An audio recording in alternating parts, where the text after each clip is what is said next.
Dia, boa noite, boa tarde para todos que estão nos assistindo, né.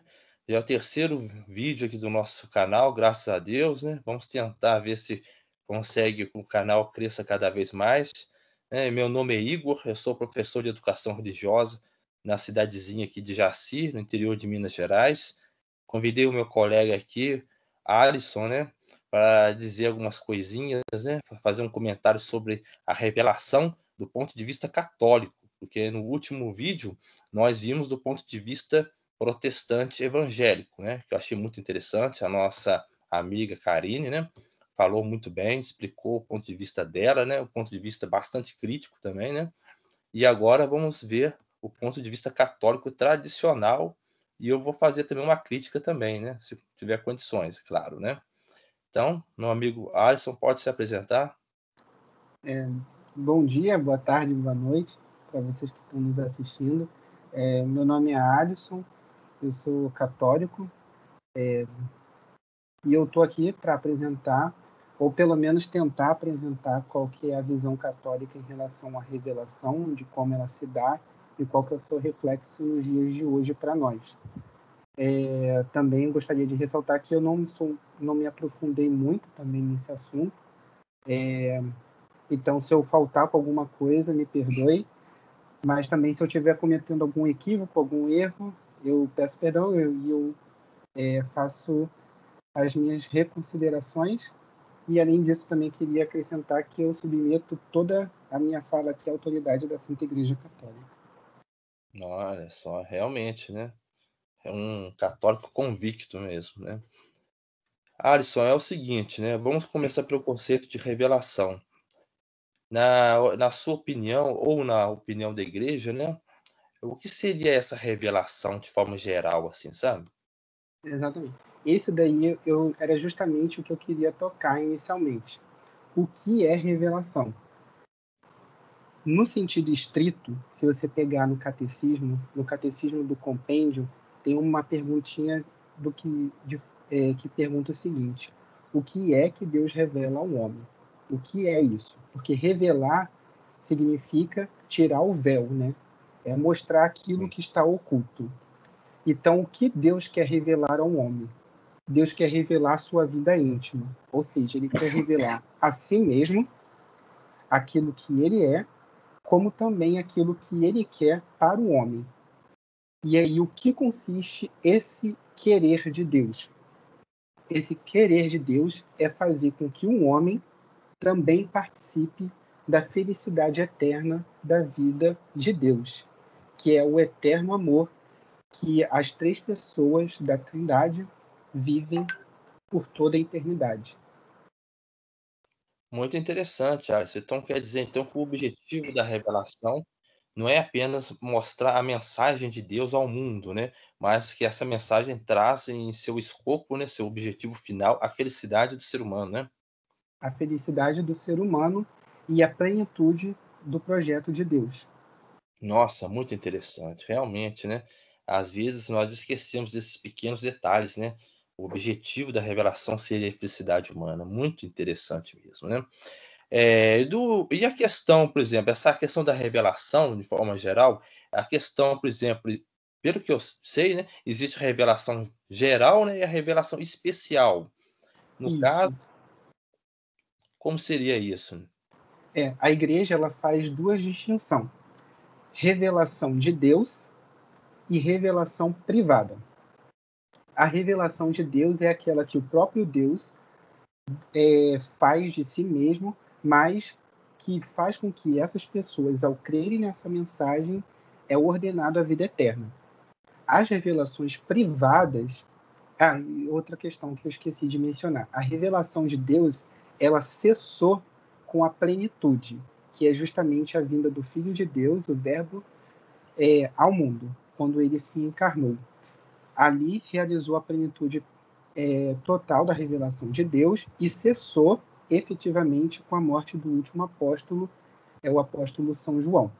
A partir de Hum, então, o que se dá na igreja é revelação privada.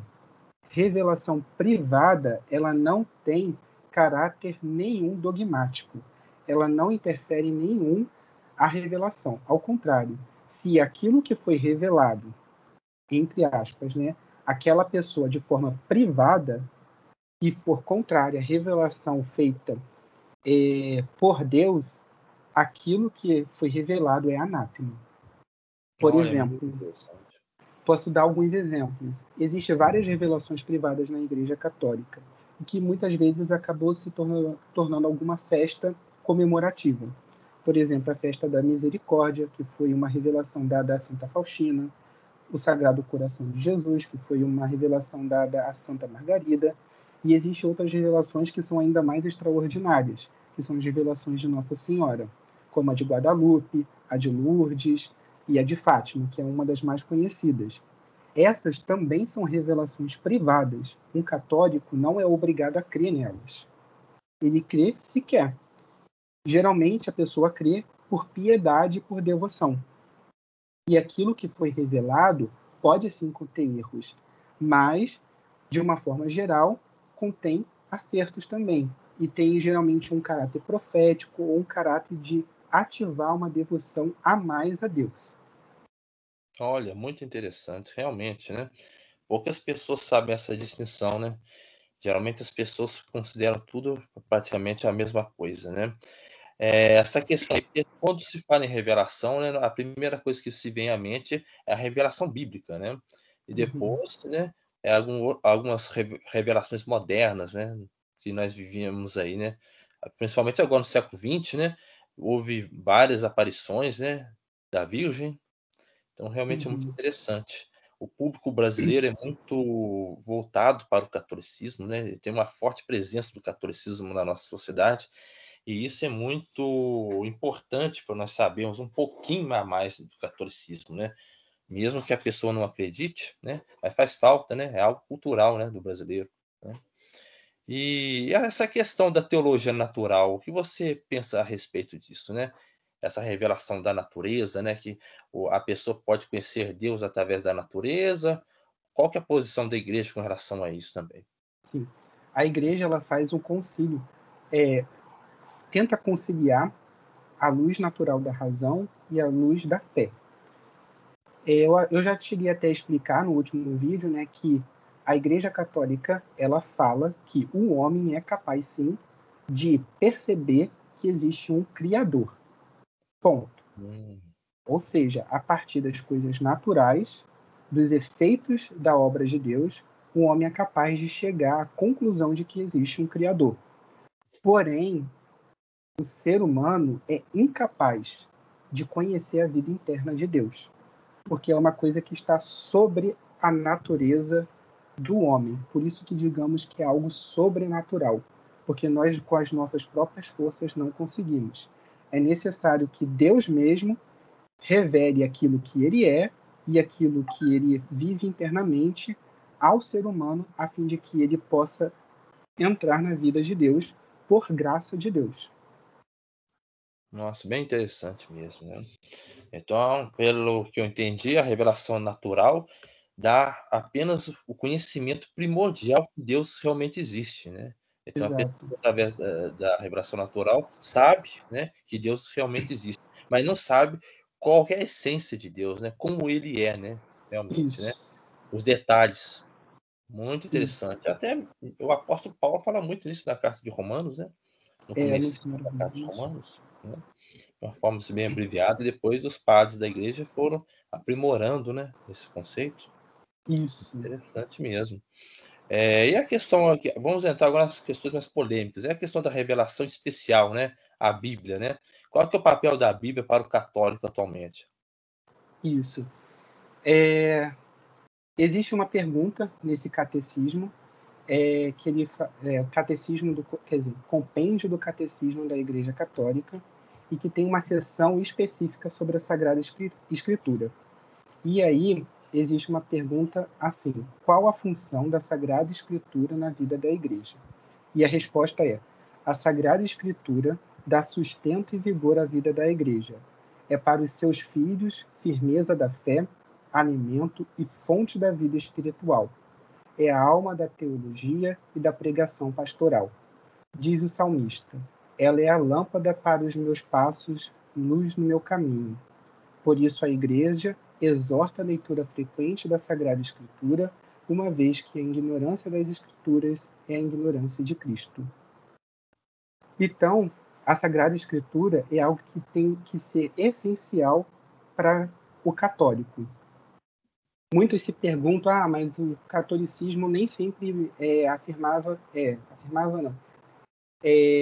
não permitia que as pessoas lessem a Bíblia ou algo do tipo. Bem, perdoe-me discordar, mas isso não é a verdade. Primeiro, quando a pessoa vai à missa, existe uma sessão específica chamada Liturgia da Palavra. Ali existe a pregação do Evangelho e, além disso, existe também a leitura de epístolas. E após a leitura dos Evangelhos, e isso daí até na missa tridentina, que é uma das mais tradicionais da Igreja, existe também um sermão que é a explicação da palavra. Então, falar que simplesmente que a Igreja colocava as Sagradas Escrituras a segundo plano é totalmente errôneo. E a Escritura é sim uma necessidade do cristão. Ele pode fazer, por exemplo, leitura orante, e a Igreja exorta a seus fiéis para que eles façam essa leitura orante, que muitos conhecem também como Lexio Divina, Nossa.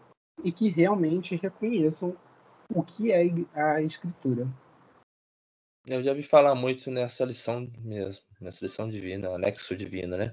Isso. Mas é uma questão que hoje até nós discutimos isso no grupo lá, que eu acredito que é uma questão muito popular, né, que circula muito aí na net, a respeito que eles falam que, os católicos foram proibidos de ler a Bíblia, né, durante Uhum. muito tempo, tal. Até eu citei aquela questão do Império Romano, né, que na época que o São Jerônimo traduziu a Bíblia para o latim, né, lá no século IV. Foi uma Uhum. iniciativa primorosa, realmente, que marcou a história, e que o latim era a língua oficial do Império Romano, era a língua mais falada na época, né. Então Uhum. o objetivo dele, se eu não estiver enganado, foi popularizar as escrituras, né. Não foi Sim, sim. restringir a um grupo da elite intelectual da época, né. Mesmo Uhum. sendo que, na prática, acabou se tornando isso, porque a grande parte da população do Império Romano era analfabeta também, né, ou pouco Sim. sabia ler, né. Sim, sim. E então também era muito difícil, né, naqueles tempos, né. Não dá para comparar com os tempos modernos, em que a Sim. grande maioria da população é alfabetizada, né. Então eu Uhum. sempre falo isso, que hoje é muito fácil, você vai numa livraria, compra uma bíblia de R$ 30, É. E várias além disso versões. também que não existia a universalidade da educação, né. Sim, Antigamente era necessário você pagar um instrutor para você aprender a ler, o que era muito sim. custoso e que, como sabemos, a realidade da Idade Média não permitia muito isso. Pois é, então a situação era difícil. Então, no desenrolar ali da Idade Média, né, com o surgimento das línguas, né, europeias modernas, né, Uhum. o francês, o inglês, italiano, espanhol, a nossa própria língua também, né, e outras mais, que fosse desenvolvendo, o latim acabou ficando um pouco desatualizado, né. Ele se tornou, como eu tinha dito antes, né, uma língua da elite intelectual, né. Mas isso era Uhum. normal para a época, era uma época de desunião, né. Então o latim se tornou como se fosse uma espécie de inglês daquela época, né, uma língua internacionalizada. E com isso, né, acredito eu que eles não tiveram muita pretensão de traduzir a Bíblia para as linguagens populares, porque também a população não tinha condições de adquirir esse tipo de material, que era muito caro, né, porque não Uhum. existia gráfica naquela época, na Idade Média, e era tudo manuscrito, então realmente era muito dispendioso, mas as pessoas ficam criticando isso. "Ah, que as pessoas não tinham Bíblia em casa, tal", mas não tem sentido, casa de pessoas que não eram alfabetizadas, extremamente pobres, né, numa situação caótica. Às vezes a pessoa morava num vilarejo, no outro dia tinha até sua casa incendiada por causa de invasores. Então era uma situação muito difícil, não dá para comparar com os dias atuais, né. Então eu Sim. acredito que tem muito na internet aí essa falácia de que o catolicismo, né, tentou, né, acobertar as verdades bíblicas, né. Eu acredito que não é muito bem assim também não, né. Não, não. Houve momentos obscuros, sim, nós sabemos, né, obscuros da igreja, que realmente, né, é difícil até a gente comentar sobre isso, né. Eu já estudei um pouco a história da igreja, na época, né, aí nós ficávamos horrorizados com essas histórias, mas já passou, né, então nós devemos tocar a vida para frente. A igreja é outra, né, atualmente, Sim. né, o Papa Inclusive, fazendo um inclu excelente desculpa. trabalho. Sim, Oi? inclusive, não, eu ia até comentar que muitas vezes até o chamado passado obscuro da igreja, muitas vezes é super dimensionado, muitas vezes nem refletindo a realidade. Por exemplo, um claro exemplo é a questão da Inquisição ou a questão das caças às bruxas, que Sim. são coisas às vezes até fabulosas. Sim, eu já li um livro a respeito disso, né, tentando desmistificar essa fábula moderna de que a Inquisição teria matado milhares de pessoas, tal, tal, tal, e os números foram muito exagerados, foram todos romanceados, né, aquele exagero que nós acostumamos ver na televisão, aqueles filmes todos exagerados, né, as bruxas sendo tais, tal, e não é muito bem assim a realidade, né. Eu vi um documentário há muito tempo atrás, né, nem lembro mais qual canal, que comentava isso, que a maioria dos inquisidores, eles não interessavam viajar muito longe para perseguir as bruxas, né. Então aquelas pessoas, os hereges, né, que permaneciam nos lugares, nos vilarejos, né, às vezes nos lugares mais recônditos, eles nem chegavam lá, né. Era só nas grandes cidades, né, nas capitais de preferência. Mas isso aí é um outro tema que nós vamos destrinchar, Sim, né, sim. mais no futuro, né. Agora não é assunto da Inquisição ainda não, né. Mas me diga uma coisa, outro assunto também que é muito debatido na internet, é a respeito do tripé, né, aquele Uhum. tripé, né, as 3 fontes, né, da do conhecimento, né, da Igreja Católica, né, podemos dizer assim, né. Um deles seria a Bíblia, o magistério e a tradição, né. Se você Uhum. puder para nós aqui, o que seria esse magistério, o que seria essa tradição, né, com T maiúsculo, né. Sim. Antes de falar sobre essas três questões, eu gostaria de falar uma coisa que é inclusive anterior a eles três, que muitas Olha, legal, pessoas pode ficar à nem, vontade. que é a questão da tradição apostólica. Ah, Porque sim. antes que venham essas três, existe uma coisa chamada tradição apostólica. O que seria essa tradição apostólica? É toda a doutrina, toda a mensagem que é deixada por nosso Senhor Jesus Cristo aos apóstolos, e que os apóstolos passaram aos seus sucessores, que nós acreditamos serem os bispos. Desculpa. Isso é o que nós chamamos de tradição apostólica. E essa tradição apostólica, ela é transmitida aos seus sucessores de dois meios, que nós chamamos de duas fontes. Ou seja, a tradição apostólica tem duas fontes apenas, que é Hum, ou a palavra de Deus transmitida oralmente, ou a palavra de Deus transmitida escrita de forma infalível. A palavra de Deus transmitida de forma escrita e infalível é a Sagrada Escritura. Agora, a tradição oral, que muitas vezes as pessoas também falam em sagrada tradição, muitas vezes as pessoas pensam o seguinte: é uma coisa que é passada de boca para boca, mas não é muito bem isso. O que é ah, tradição? Tradição muitas vezes é rastreada, essa tradição oral, nos escritos dos primeiros cristãos até os dias de hoje. Esses escritos, eles não são infalíveis como a Sagrada Escritura, porém neles também contém a verdade. Por exemplo, a questão do batismo. Todos os pais da igreja falam da questão de que o batismo é necessário para a salvação e de que o batismo gera regeneração do ser humano. E isso é de forma unânime. Quando você pega o contexto dos primeiros pais, um que está lá na Galácia, outro que está lá em Jerusalém, outro que está lá no norte da África, que nunca tiveram contato entre si escreveram a mesma coisa.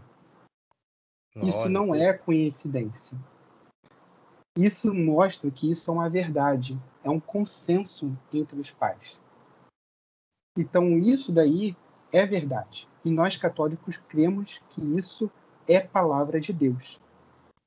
Então, por meio desse rastreamento, desde os primeiros pais até os dias de hoje, se for feito esse rastreamento, isso nós devemos crer com fé divina.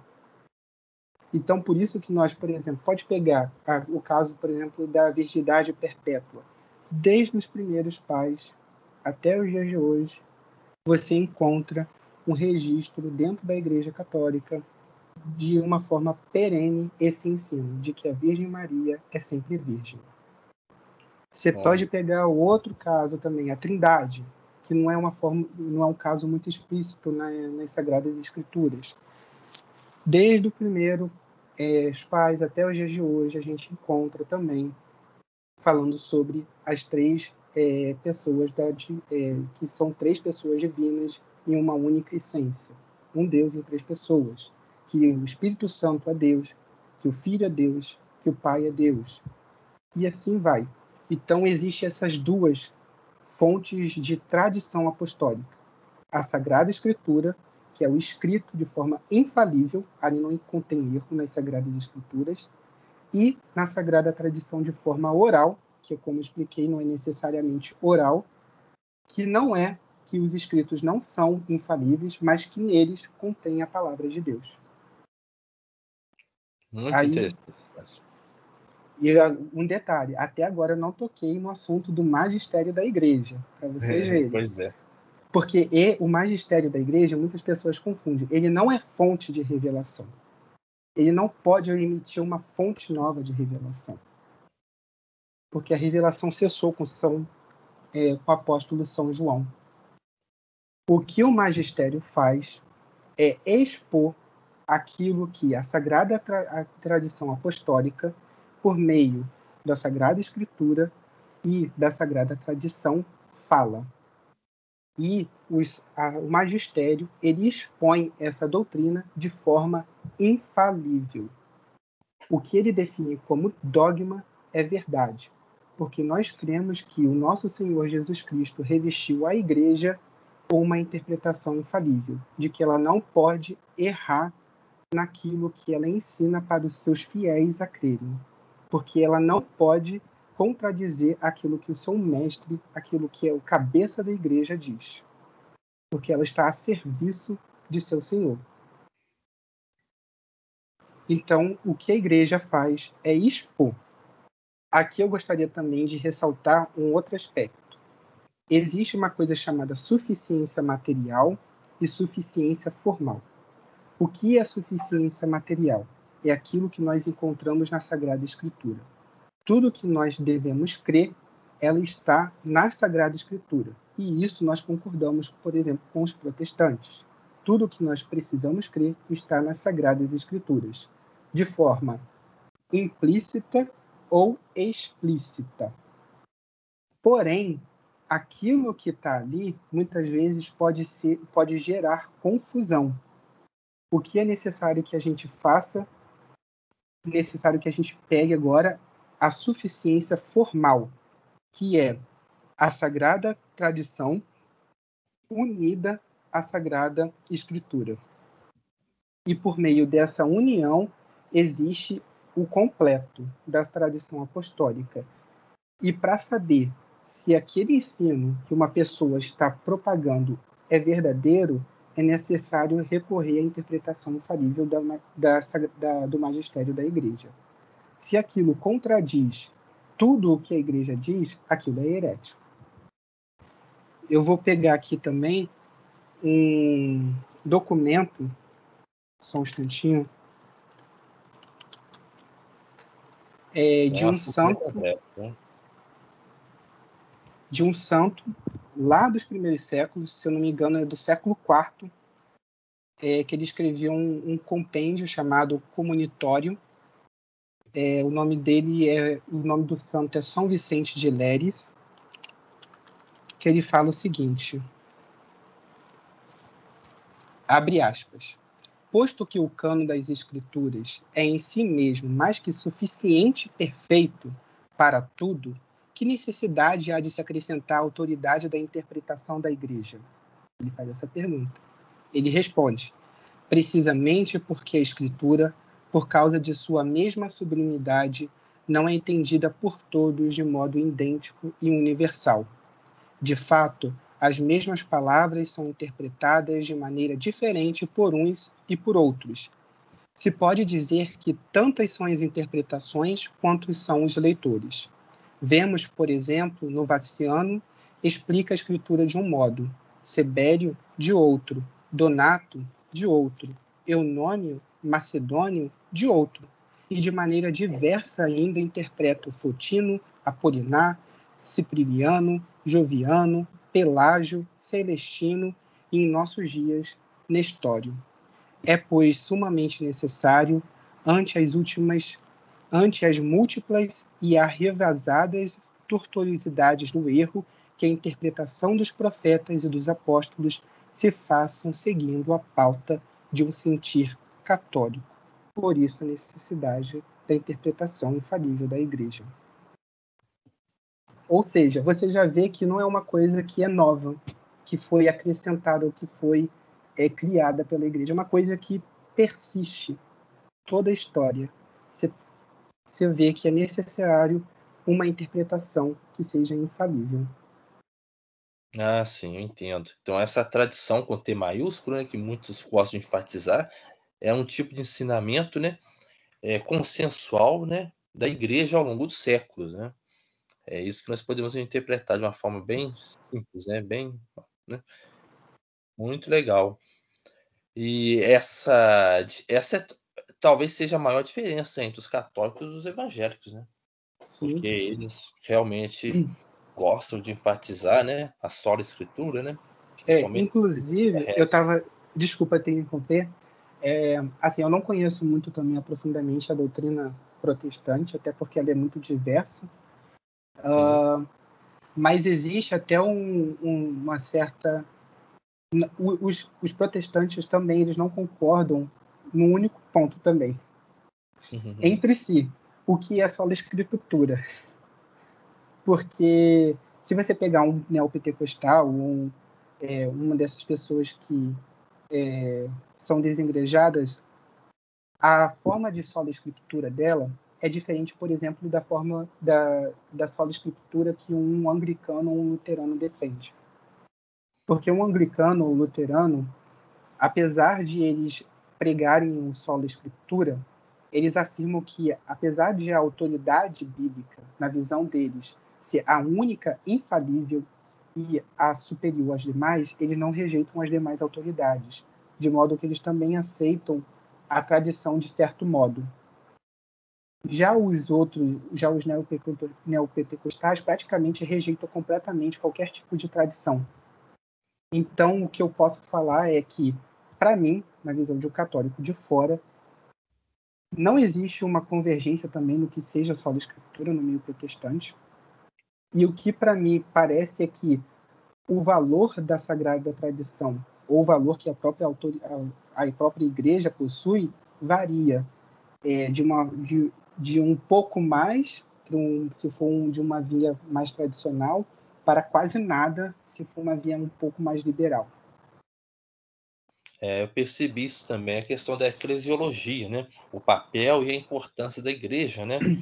E o que você está me dizendo aí, né, a teologia católica, ela enfatiza muito o papel da igreja ao longo da história, né, na questão da hermenêutica, da interpretação, na questão da tradição, né, que vai passando esse consenso, né, doutrinário, né, é muito importante. E agora nós vimos realmente que os luteranos, né, e os calvinistas, né, eles respeitam a tradição. Eu já conversei com pastores também, eles me falaram isso, ó, nós respeitamos as tradições, sim, mas as tradições que estão de acordo com o ensinamento bíblico, né? As que não são com o ensinamento bíblico, né?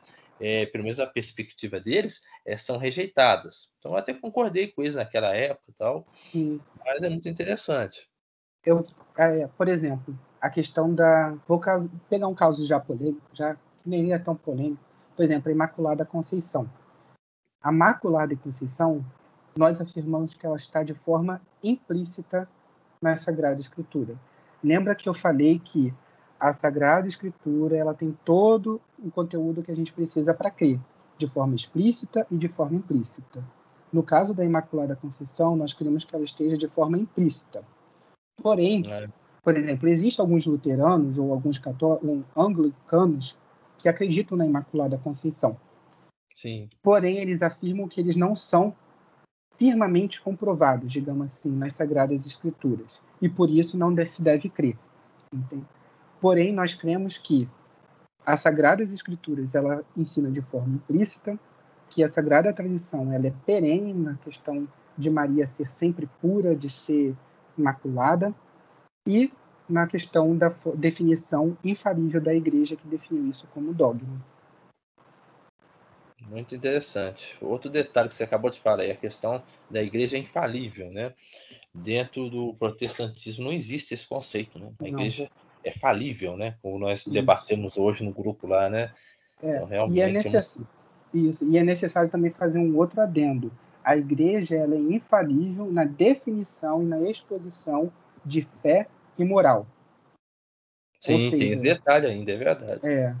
Não significa que os seus atos são infalíveis, mas sim que a definição de fé e moral são infalíveis. Aquilo que ela propõe para os seus fiéis a crer e para os seus fiéis seguirem no quesito moral.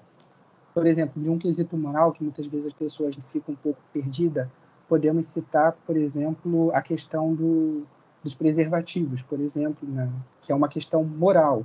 Ou, por exemplo, na questão de aborto também, que é uma questão moral. Tudo que a igreja ensina nesse quesito é uma questão moral. Então, também é uma definição moral, porque leva à vida eterna. Sim, eu entendo. Uma crítica que geralmente eu faço também é a questão dentro do próprio protestantismo, né? Eles criticavam muito a questão do magistério da igreja, né? Das tradições, tudo, né? Das próprias confissões, né? Da igreja. E eles acabaram também seguindo esse mesmo sistema, né? Praticamente quase todas as igrejas evangélicas do Brasil elas têm suas confissões de fé. Claro que, né, isso é inevitável, é um processo complexo, né, que não tem como a gente explicar aqui agora, e é inevitável, acaba sendo tudo formalizado, né? O ser humano tem essa tendência de formalizar. Assim, de uma forma ou de outra, cada um crê ou naquilo que ele crê, naquilo que ele acredita que seja verdade, ou acredita numa definição que uma outra pessoa colocou. Sim, tem isso também, né? Vai seguindo a tradição de família, né? Como eu falei no vídeo anterior, né? As pessoas seguem fé que recebeu dos pais, dos amigos, dos parentes, a cultura, né? Em que vive, né? Então, eu acredito que houve no passado sérias críticas, né? Quando o protestantismo surgiu, né? Com aquela força toda, né? Aquela velocidade toda, criticou muito essa questão dos dogmas, né? Da igreja, né? Que precisava ser criticado também. E no final das contas acabou caindo também no mesmo sistema, né? Acabou institucionalizado e caiu nessa formalidade, né? A continuação de dogmas, querendo ou não, a igreja também tem um papel preponderante também na teologia protestante, né? Não tendo tamanha importância como na igreja católica, é claro, né? Mas mesmo assim, né, tem um papel bastante bem visível, né? Que provavelmente não é a questão dos neopentecostais, em que os pastores se tornaram cada vez pessoas de grande evidência, né? Pessoas importantes, né, nesse contexto, muitas vezes são até idolatrados, né? Então realmente é complicado isso, né?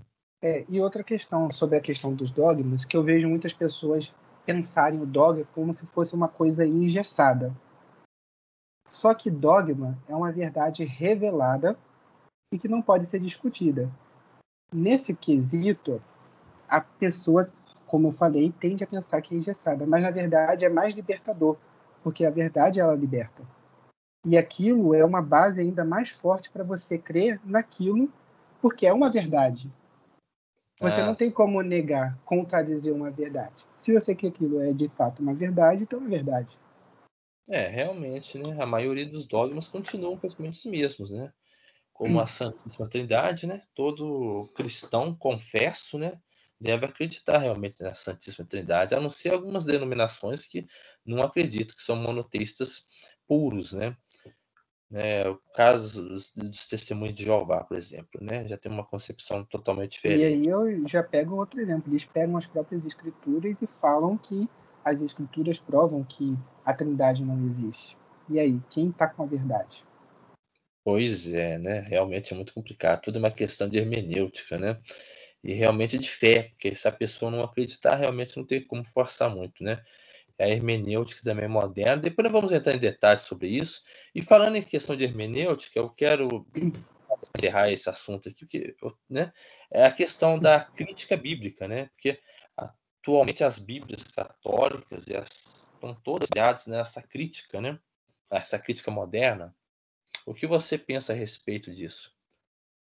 Eu acho que crítica a academia pode fazer da forma que ela bem entender. Desde que. Desde não, né? Mas porque isso não interfira nada no que a igreja sempre pregou. Porque o católico ele crê aquilo que a igreja sempre creu, sempre crê e sempre crerá, independente daquilo que a pessoa critique ou não. Se a pessoa critica, sei lá, o papado, ou se ela critica. Estou falando aqui no sentido de definição dogmática, tá? Se ela Ah, critica a definição dogmática do papado, ou critica a definição dogmática dos dogmas marianos, ou critica a questão dos concílios nas definições das pessoas divinas, isso não importa, porque o que importa é aquilo que a igreja põe para crer e aquilo que a igreja sempre creu. sim, porque ultimamente eu tenho lido bíblias católicas, né, e realmente os comentários, né, são até considerados muito liberais, né, entre aspas, né, até os Uhum. evangélicos estão criticando esse aspecto, porque a maioria das bíblias evangélicas, né, ou protestantes, né, são mais tradicionalistas nos seus comentários, né. Por exemplo, eles vão Sim. interpretar o livro de Gênesis, por exemplo, eles interpretam de forma literal. A Agora igreja as ela católicas não não. possui também uma interpretação infalível, assim, uma interpretação que é isso para a Gênesis, né? Sim, eu entendo. Em relação a Não isso, é ela não tem uma padronizado. definição. Mas, tem um lado muito positivo dentro da igreja católica, que eu sempre admirei, a sua diversidade, né. Realmente é muito interessante, porque, como você falou, né, a maioria das interpretações não são padronizadas. Então, por exemplo, até pouco tempo atrás estava na moda a teologia da libertação, né, agora já foi considerado quase uma heresia, né, então saiu um pouco de moda. Mas eu percebi, por exemplo, na Bíblia, a Ave Maria, né, a Bíblia de estudos, a Ave Maria, ela puxa um pouco pela teologia da libertação, né, os comentários você percebe que segue esse método, né.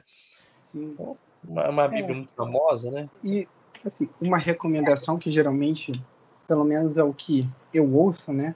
Agora não sei se isso é de uma forma geral, é que comentários não são o que a igreja ensina. O que a igreja ensina está nos seus catecismos. Então é sempre bom o católico ler o que a igreja propõe para o católico crer e que, auxiliado com a ajuda do catecismo, ela interprete a Sagrada Escritura.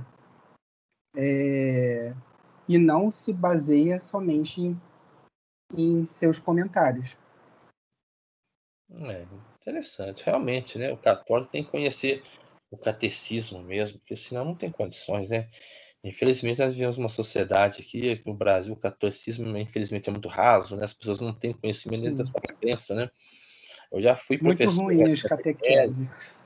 eu já fui professor de catequese, já breve período de tempo, eu até desanimei por causa disso, né, a meninada não queria saber de nada, só queria fazer bagunça, só queria assistir vídeo e desenhar, né, na hora mesmo de ler um catecismo, ninguém nem sabe o que que era isso. Mas, né, vai seguindo assim, né, eu acredito que por hoje eu acho que já tá bom, né, estamos aí mais de 40 minutos, eu acho que todo mundo já deu para entender um pouquinho sobre o catolicismo, né, nesse aspecto da revelação, que é muito interessante, e infelizmente poucas pessoas comentam, assim, com tamanha profundidade do tema, né, Alisson? Então realmente eu É, agradeço eu bastante. posso depois também colocar sugerir algumas indicações também de podcast, caso as pessoas se interessem. Por exemplo, tem um podcast que é do Cooperadores da Verdade, ele é muito bom, ele fala sobre a questão da suficiência das escrituras e qual que é o papel realmente da escritura dentro da igreja. Com certeza eles explicaram muito melhor do que eu.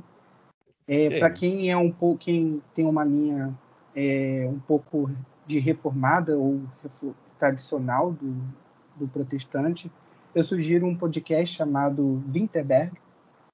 O primeiro podcast deles é sobre qual que é o papel da Sagrada Tradição dentro da Igreja Protestante. Agora, para uma linha protestante mais liberal, eu já não conheço um podcast assim, Ah, mas que eu aí eu acho que nem sei sugeriria. se existe. Mas aí eu posso Coitado colocar do no liberal. link, eu posso passar para vocês, se colocar no comentário, o link para esses dois Ah, não, tudo podcasts, que bem, são você muito me bons. passa depois, tá bom? Nós vamos colocar aqui depois no link aqui depois no vídeo. Ó, então eu agradeço a sua participação, viu? A participação de todos também que estão aí no canal. Acho que já entrou mais uma pessoa, né? Mas, né, graças a Deus nós estamos indo bem, né? Na nossa discussão aqui, nosso debate, cada vez mais amigável, né? Que aqui nós vamos debater ideias com bastante prazer, né? E bastante respeito, não passando por cima da autoridade nem da opinião de ninguém, né? Então, nós vamos ficar por aqui. Uma boa noite, uma boa tarde a todos, bom dia a todos, né? Até mais. Até mais, todos.